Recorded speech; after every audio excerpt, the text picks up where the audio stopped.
Welcome to the Agent Unleashed. Really happy that you're joining us today. I am super excited to introduce a one of my coaching clients and a dear friend of mine, Andrew Romney from the Salt Lake City area in Utah. Andrew Romney is one of the top agents that he says that I teach him stuff, but he teaches me more stuff as well. So welcome, Andrew. Thank you so much for joining us.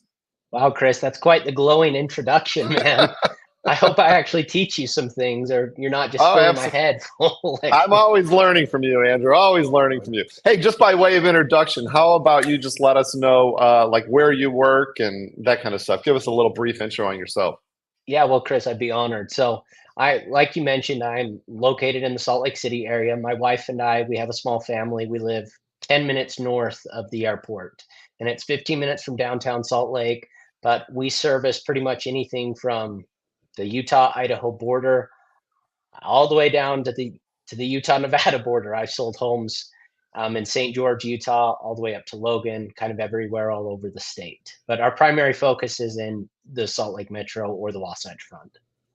Awesome. That sounds great. Now, Utah, I know very little about Utah, and what I do know about Utah is I actually have a client in San Francisco that is investing. Actually, this is a couple of years ago. He came to Utah to invest in rental properties there, but he Mhm. said that the it's a beautiful state, and all I know about Utah really is that there are some really it's great skiing around. Is that really close to Salt Lake City?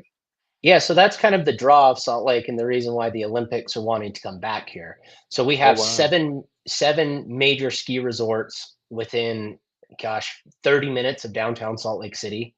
It Uh-huh. really is like the adventure sports capital of the world because in the summer or in the winter, we obviously have the great skiing and all the winter activities, but in the summer, we have the mountain lakes for boating. All the ski resorts turn to hiking and biking trails. It really is the mecca for outdoor activity here. Wow. It's I've seen pictures. Is it I'm going to screw this up. Is it Deer Park? Deer Park? Valley. Deer Valley, that's it. Yeah, Deer well, that's Valley. that's Yeah. up by Park City, right? World famous Park City. Park City, Park City. And how far away is that from you? So from downtown Salt Lake, Park City's 20 minutes. From my house, it's 25 minutes. It's Wow, all that's so amazing. close. That's amazing. And so does this mean that you're like a top-notch, excellent skier? So I had a crazy back surgery when I was like 19 years old. I was a freshman in college, and I was out with my friend one day, and we were kind of screwing around out in one of the local marshes. We were duck hunting, and I had this really weird pain in my hip. And so that Mm. long story short, that pain in my hip turned into this crazy infection that was actually on my spinal cord. It had spread through my sciatic nerve and it put me in the hospital for like Mm. a month. And so after that, that was the end of my skiing career because they had to do this back surgery on me. It's called an L4, L5 laminectomy. Because of that, they're like, you can ski, you can do whatever you want. If you hurt your back, I can't promise what'll come of it. So Wow. I've kind of chosen to stay away from the skiing, but I Uh-huh. used to be pretty gung ho. I used to go 30, 40 days a year in the winter when we were in high school and Wow. stuff like that. But now I just hang out with my kids in the winter. Well, so maybe you should just stay on the bunny hill.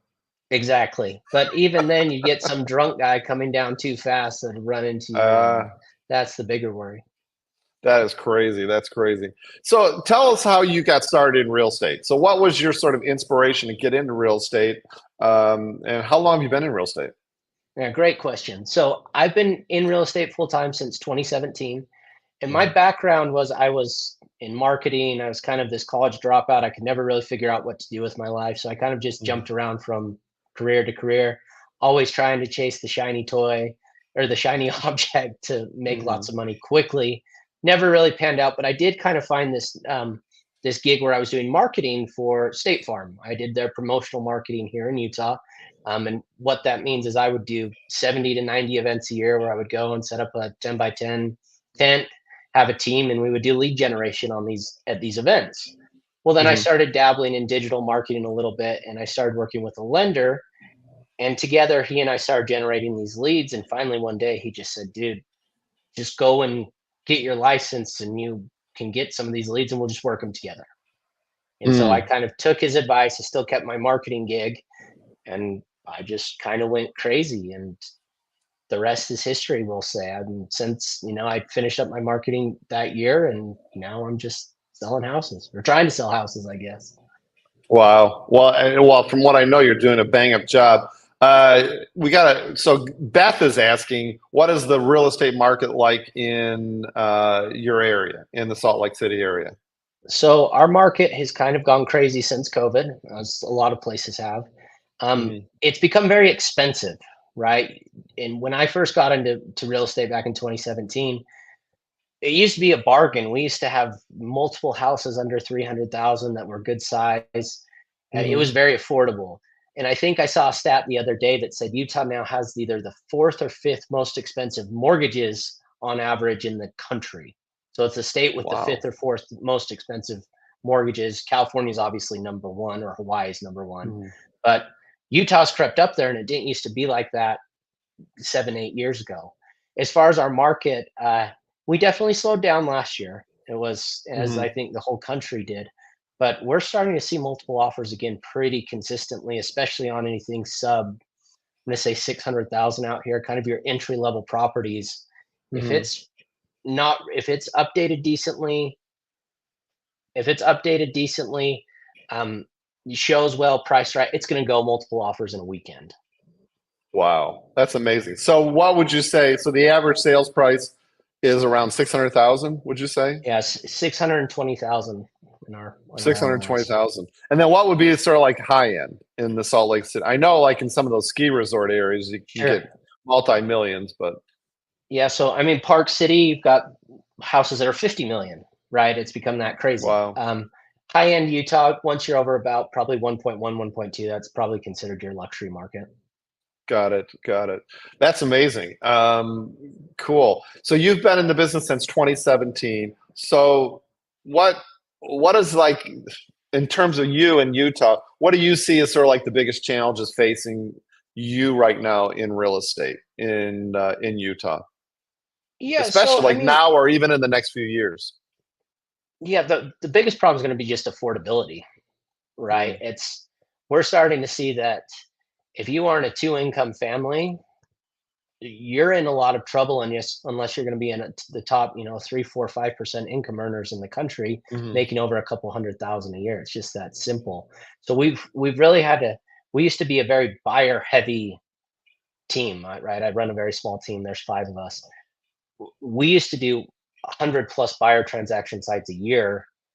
That really wow. died once COVID started and the inventory crunch happened because first time home buyers just didn't have the opportunity. That's what I kind of specialized in before I pivoted.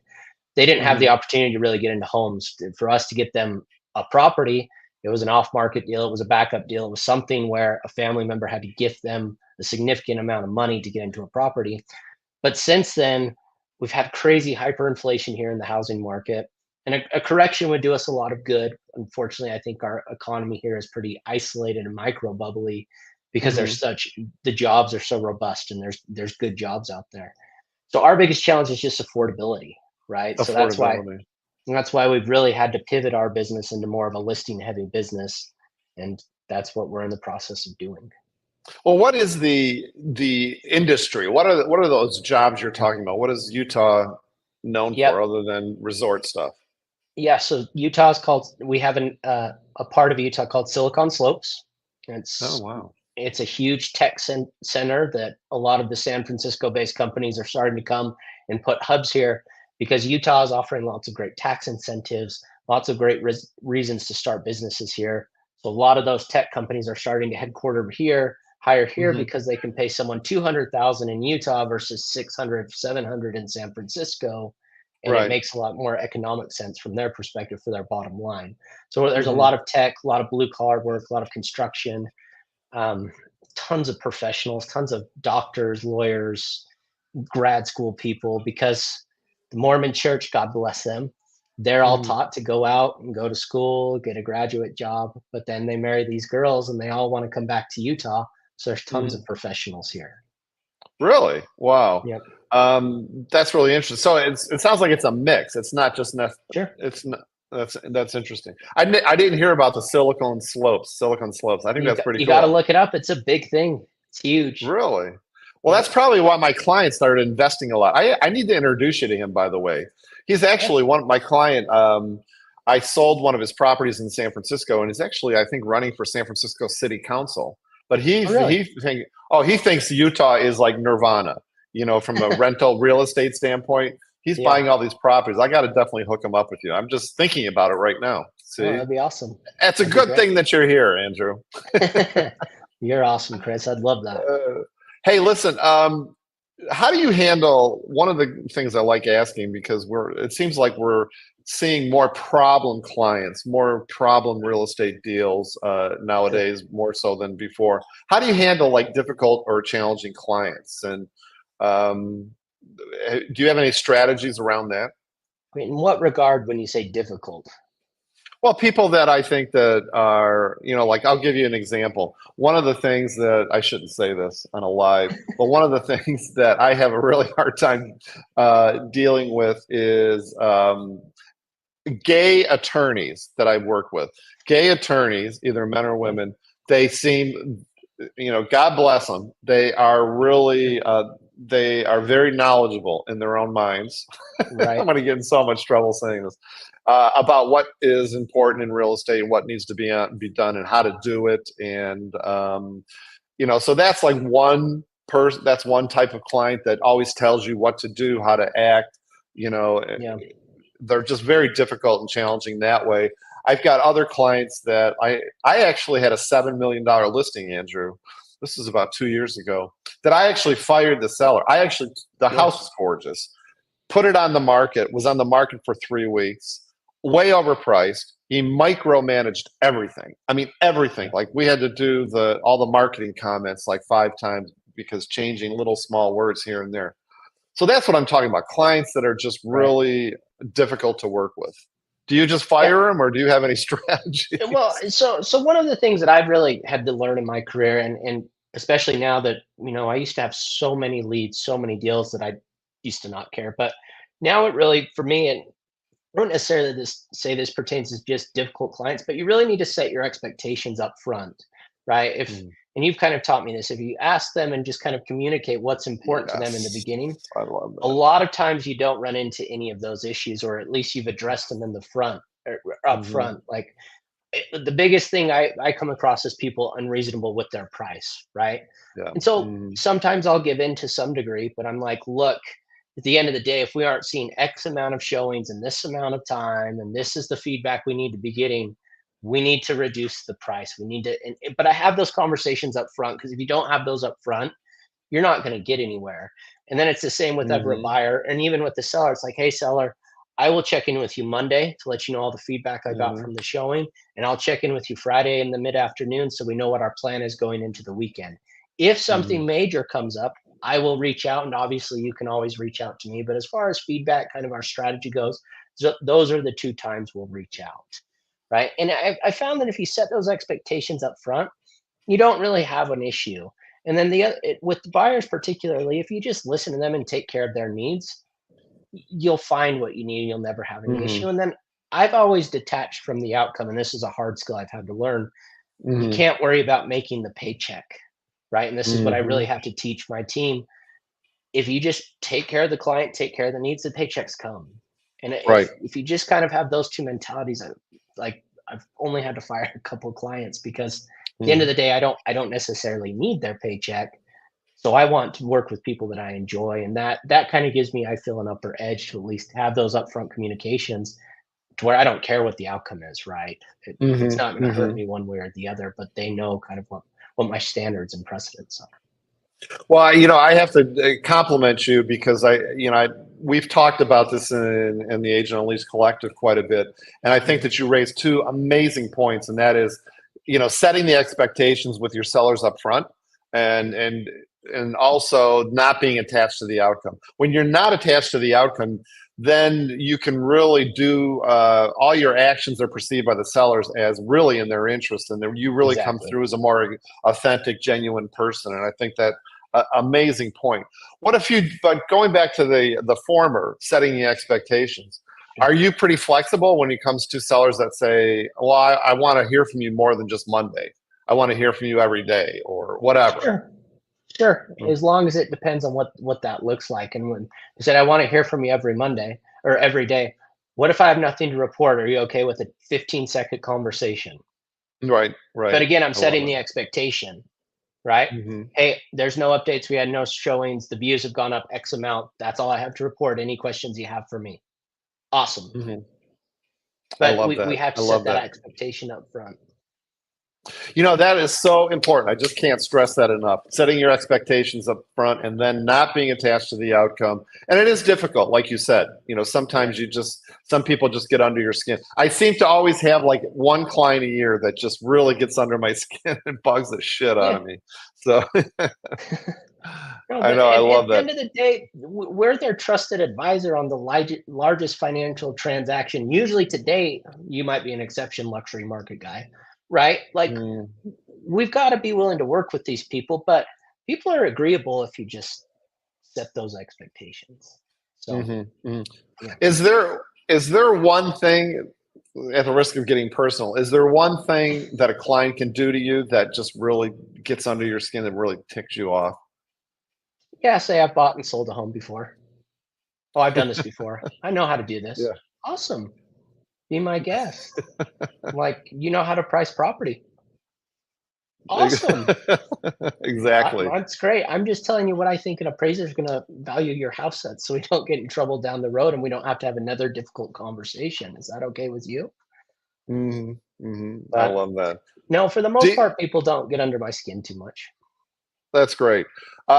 This is just a personal question from me, is do you pay for staging? Do you guys do staging there, and do you pay for it as a realtor? We do staging, but if we pay for it, it better be a full freight commission. Well, and I can't say full freight anymore. It needs to be a 3% listing commission for us to pay for it. If not, the seller has to pay for it. Good point. I'm really glad you said that because, I've been selling for 30 years. I've never Yeah. paid for staging once. Oh, really? And I just actually had a past client that I just sold his house 2 years ago. Actually, whose was it? Oh, his mother's house. And Yeah. now he wants to sell his mother-in-law's house, and the wife is asking me to pay for the staging. I'm Hmm. like, nah, I'm not doing that. Screw that. But I I guess a lot of real estate agents do that, right? Yeah. If my mentality is some is better than none. So if I'm gonna get a 95% return on my commission and I had to pay for some staging, well, Yeah. I'll take it. But it's not something I necessarily offer in like my listing presentation or anything like that. Okay, If good. the home needs it, 100% I make the suggestion. But Okay, what if about, and also if it's yeah, priced well too, that's got to be key. correct. And it has to be the like I have to know that if we price this home and we've invested the time and money into staging it, we're going to sell the damn thing. Like Right, if it's $100,000, there's no way I'm paying for staging. right, Like right. they would have to be in about 10,000 of my suggested list price to pay for staging. Got it, got it. Patrick is asking how do you get your listings? Essentially, is what he's asking. Yeah, so SOI is how I'm going to take 4 listings this month that I know of so far. They're all referral, Congrats. all SO. Thank you. They're all referral, all SOI, all past clients. We are really starting to focus more on outbound prospecting. We've taken 2 listings this month from expireds. We like to focus on Cool. absentee owners, for rent by owners. We're pretty heavy on prospecting. So. That's great. That's great. Now you said that you have a small team. I think Right. you said you have about 5 people with you. Yep. So me and there's 4 guys with me. Do you prospect together? We don't. So that's one of the things that we're working on is really creating this environment where the team feels compelled to come in and work together. But Hmm. I have my own office. My business partner has his own office. My teammate, the guys on my team, they have a bullpen they can call from, but they're like, "Well, we need offices to call," and I'm like, "Well, I don't know what to tell you."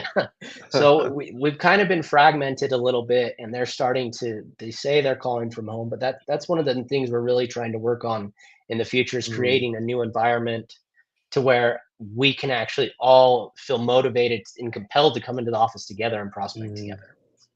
Yeah, it's really worth it. When I was living in San Francisco before I moved here, I we would get people together, and the momentum and the synergy just being together, even if you just carve out like 1 hour, a morning, I mean, it's just Mm. unbelievable. Doing it with somebody else is the best way to stay motivated and do more and do it really well, because you know Right. that you've got that motivation and that synergy. The second best is to play Beyonce while you're prospecting. Why Beyonce? I don't know. I like to play music that's really uplifting, like really, You energetic kind of you like to music. party while you're prospecting? Yeah, exactly. Exactly. But and it's a fine balance too, because nobody ever says anything about the music in the background when I'm calling them. So Interesting. that's pretty interesting. Yeah. I don't know. It's because I got the noise cancellation headphones on, or Hmm. AirPods. I don't know. Who knows? But don't knock Beyonce. I get it. Oh, that's awesome. Anyways, what about, how do you stay? I mean, you're a super busy guy. Yeah. I know you quite well just from your schedule and everything else. You've got so much stuff going on right now. Um, how do you keep five people all organized and running efficiently, Sure. with a home life and everything else that you're doing? What are your secrets to maintaining your sanity and keeping your schedule running along?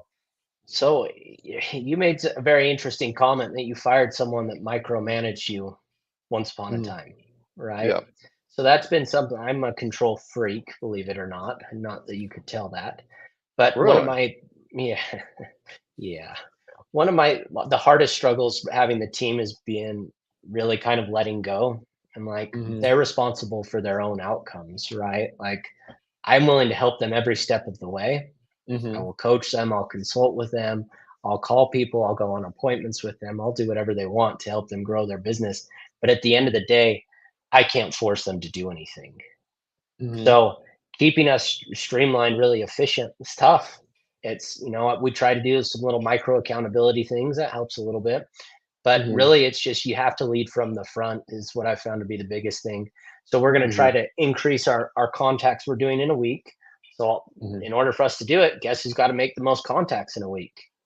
Mm. Has to be me. Has to be my Right. partner. We've got to lead from the front.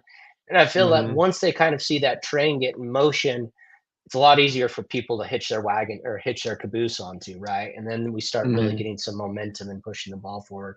But I'm not a big micromanager. I kind of let them do their thing. I say, look, guys, you got to talk to 50 to 100 people a week. Really, it's 100 in order to Hmm. have business, especially in this market. And it needs to be people that potentially are trying to sell, because buyers are Hmm. frustrated, especially where we live. They go and meet with the loan officer, get their pre-approval, and they're like, "How much is it for a $500,000 house? Yeah, $3,700 a month. Let's go." What? Hmm. So it's really just it's really pivoting to those sellers and just leading from the front. That's the best way to Do you have describe it. any? Is there any reporting mechanism at all, Of that your course, people of have to course. report to you from a prospecting hours, contacts, whatever?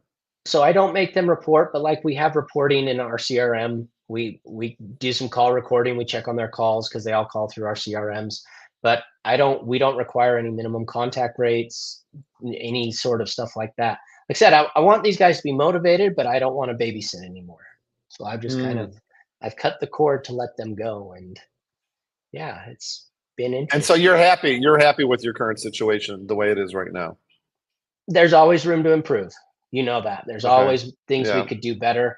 And again, as soon as we're leading a little more from the front, I've had a very kind of crazy, hectic, ginormous project I've been working on Hmm. unrelated to real estate. That's going to be wrapping up pretty soon. And it's time to just get back in this and really put our heads down and go and, Hmm. take 12, 15, 20 listings in a month in the next couple. And that's the goal, is really fill this pipeline in the next couple months to where we can say, look, guys, if you put your heads down and talk to this many Hmm. people, you can expect this result. And this is what we're going to show them. Right. Exactly. I like that. I like that.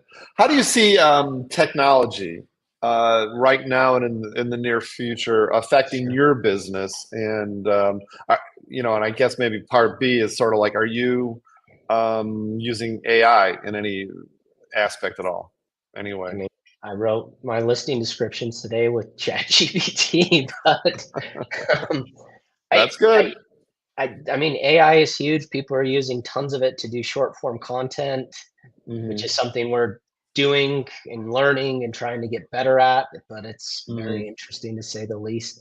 I honestly don't know where AI is going to take it. I think there's always going to be the need for some human connection in real estate because it's such a Yes. large financial transaction. But there's a real chance that the real estate agent becomes obsolete in the next couple decades, right? That Hmm. they can do their own contracts, they can fill the stuff out. Hmm. Then they can negotiate on their own on their behalf. I don't know honestly. Where do you think it's going to Hmm. go? Well, it's funny that you say that because, I sort of analogize this to be similar to, God, I'm embarrassed to say, back when I started in 1937, before the internet. I mean, I Right. remember when I started, we had our MLS books. We had like phone books that were Sure. that thick that we had to look up properties and stuff like that. And I remember whatever year that was when the internet started, and everybody, oh, that's going to be the death of real estate. No one's going to need a real estate agent. Blah blah blah. Right. And obviously, it has made consumers more educated. But I agree with you. I still think, I find it really hard to believe that at least for the next decade or two, that we're Right. not going to need that personal connection. We can use AI, we can use the internet, we can use all these tools to become as educated as possible as consumers.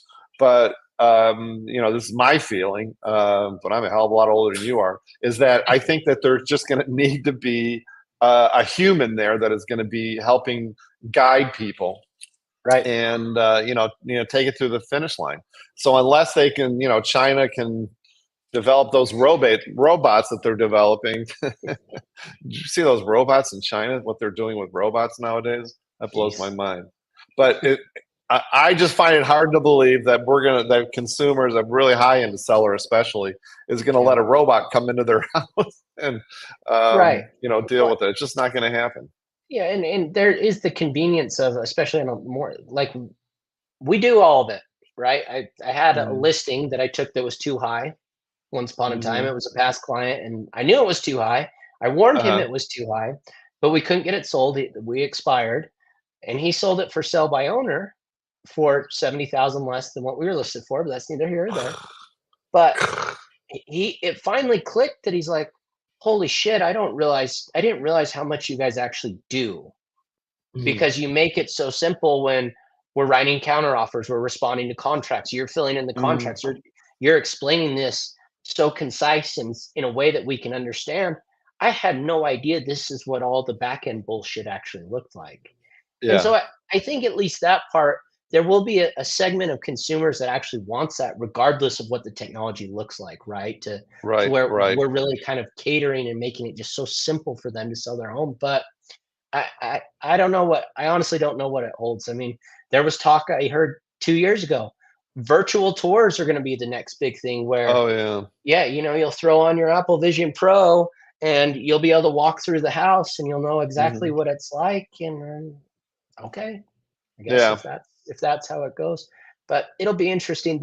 The thing I'm more interested in and concerned with are these lawsuits. I think there will be real change to the commission structure. I think the buyer's Mhm. agent, you're going to see a lot more dual agency coming, or one agent transactions where the listing agent is doing the whole deal, and that's Mhm. going to be problematic in itself because I don't know about you, but I like advocating for my client. I like Yeah. fighting a little bit. And so what do you do Mhm. in that scenario? Here's their offer, here's their counter offer. Mhm. What do you want to do?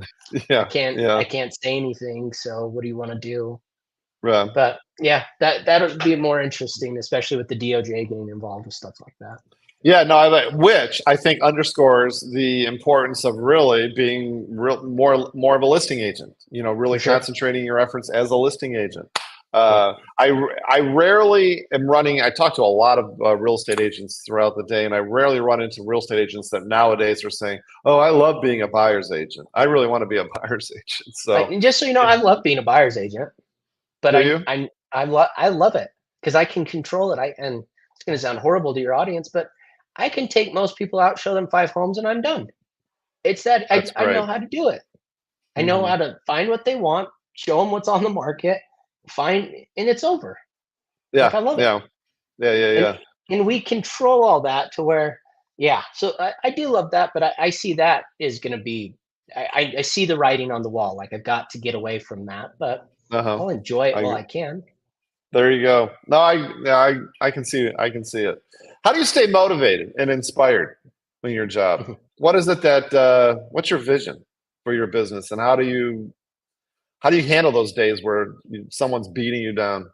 Yeah. So this is a really good question, because I was very lucky in real estate that I came in the largest bull run in recorded history of, what, 11 years of an upward trending economy, right? And I got in right in the middle of that. My first 5 years, I didn't have any issues with business, leads, people, made as much money as I wanted to. I was making multiple six figures as a 28-year-old. I didn't have a Hmm. care in the world, and I didn't really have a why. I didn't have good systems and processes. I just had business, right? Right. That kicked my ass come, what was it, 20, the end of 20, or kind of the middle of 21, when things Hmm. really started tightening up, the inventory crunch really hit. And so then I had to find a why. Couldn't really Hmm. figure it out, because at the end of the day, it's like, well, this is what I do to help my family. And full disclosure, I'm not the guy that's like, I just love helping people so much. And I do love people. I love connecting with people, but that's not my real deep why. So Hmm. what it finally was is I've been blessed to have two children now, and we had a little COVID baby that was born in 2021, and we were lucky enough to have another one 2 years later, unplanned. But Wow. hey, good for us. Congratulations. Hmm. But really, at the end of the day, it's my two little kids.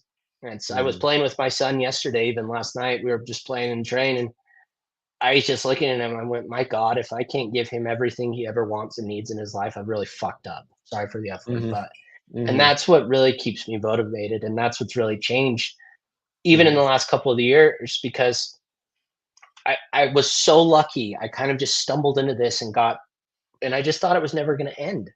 I didn't have to Hmm. work very hard. I had referrals coming. We had the leads just cranking in, all these buyers coming in. Hmm. And then it stopped. And then it Yeah. dried up. And then it got Hmm. a little bit harder. So I really had to just, I had to develop those systems and processes, but that I couldn't figure out the reason to do that. And one of my other mentors has always said, you've Hmm. got to have the why. You've got to have something that no matter what, you can look at and say, I don't care, I'm going to get this done. And it really is just my kids and my family. I want Yeah. them to be able to never, ever have to worry about, we're always going to have a place to live, always have food to eat, stuff like that. I'm Right. going to be able to put him in the best preschools I can. If he wants to go to the best college because he's some Rhodes Scholar, great, we can do that as well. And that's Hmm. really what's kind of kept me motivated, is just my two little kids. That is, well, I can't think of a better why than that. Is your two kids? That's Yeah. amazing. Uh, have you ever had what's the most unusual or funniest property or unusual request or bizarre client that you've ever had to deal with? I've had lots of people ask if people have died in the house before, which is weird to me. Obviously, you don't have to disclose that unless the death is related to a material defect with the house. That one's been fun when they're like, well, I need to know. And I'm like, I don't know how to tell you the answer to that, guys. Hmm. Like, Hmm. and I've had people that are really into feeling spirits and stuff like that. Um, I had a client that his wife told me that she could talk to the underworld and that there was a demon that lived in their basement. And, stuff like Did you that. disclose it, Andrew? No, I did not, because I would not be the one to disclose it. They would, yeah, but no, I did not. So Oh my God. Uh, Patrickson. Oh, what is so? This is a good question. yeah, Patrick's asking about your disclosure requirements regarding deaths. So in Utah, if somebody dies in the property, you do not have to disclose it. correct, unless the death is a result of a material defect of the home. Interesting, because I think that's different in state by state. Mhm. Uh, yeah, I think So, like, if someone obviously just that was. dies of old age, you have to disclose it in California. I think that somebody just dies in the last 3 years, you have to disclose it if Hmm. they died in the property, because there are so many cultures and there's so many people in California that are concerned about that. Hmm. So Makes yeah. Um, But that's interesting. That's demons in the basement. No, a Did you put it demon. in the MLS? Did you put it in the MLS? That the demon is going to stay in the basement and not leave with the seller. No, I did not. Should I have. love it. Exactly. I love it. I love it. Hey, so you just met a real estate agent, brand new real estate agent that wants to get in the business. What would be your piece of advice for a brand new agent just getting in the business? Are you afraid to talk to people? And if they answer that question, yes. Or Mhm. are you afraid to make cold calls? And they say yes, they find a different industry. Because Mm, it has changed a lot from what it used to be, even in just a few years ago. That if you aren't willing to do a considerable amount of outbound prospecting, or have some way to connect with sellers, you're in trouble, mhm. right? Like there's a really large team here in Utah that spends $250,000 a month on Zillow leads, right? Yeah. My cousin is a Wow. member of that team. They all make a lot of money, but I'm like, what happens if Zillow, and not that Zillow necessarily goes away, but what happens if the buyers go away? Like, you guys Mhm, have no idea how to run your business aside from Zillow. Like, mhm, what are you gonna do? So, and, mhm, and the other thing I would tell a new agent is, hey, are you ready to be extremely uncomfortable doing things you don't want to do? Because mhm, the part that everyone thinks real estate is showing homes, writing contracts, closing escrows, having celebrations, and driving a Lamborghini, right? What people don't realize is that it's 3 hours of cold calls sometimes, talking to mhm, 6 people. 4 of them told you to get bent. One was kind of nice to you. The other was just nice to you because she didn't know how to be mean to you, but she's really just trying mhm, to get you off the phone. And that's potentially a good day. That's a day that should count as mhm. a W. Right, right. But you didn't get any of that Exactly. glamorous stuff. So, Exactly. yeah. I think that's great. I love that. I can't even tell you how many real estate agents I've talked to that think that you can just sort of like sit around the water cooler and all these listings are Yeah, just going to fall in your lap and you don't really have to do anything. And exactly. I think there's no other industry I think that really pushes you out of your comfort zone. But Right. we are salespeople, and that's one of the things that I think a lot of people sort of deny is we are salespeople, and you have to act like a salesperson to get business. It's simple as Well, and, that. and really, we're just master networkers. It's all we are. It's Yeah. how many people know Mhm. you're in real estate? How many more people know today that you're in real estate? And do you remind Mhm. those people that know you're in real estate that you're still in real estate? And Exactly. that's what you and I have really been working on, right? With those minimum standards. Absolutely. Andrew, it has been an absolute pleasure. Thank you so much, man. I really appreciate you taking the time. Some great insights, and I definitely want to make sure that people can contact you in the lovely state of Utah. How can they reach you? How can they reach out to you? Yeah, if anyone ever wants to reach out to me, give me a phone call, send me a text message. My phone number is 801-660-7264. Great. And I'll make sure I put your contact information, all the notes, and all that kind of stuff. Thank you, Awesome. sir. You are a Hey, breath of fresh Chris, air. thanks, buddy. I look forward to working with you some more, and let me know if I can ever do anything for you again. Okay, buddy? Absolutely. Thank you so much, Andrew. You All take right. care. Thanks. Thanks, All buddy. right.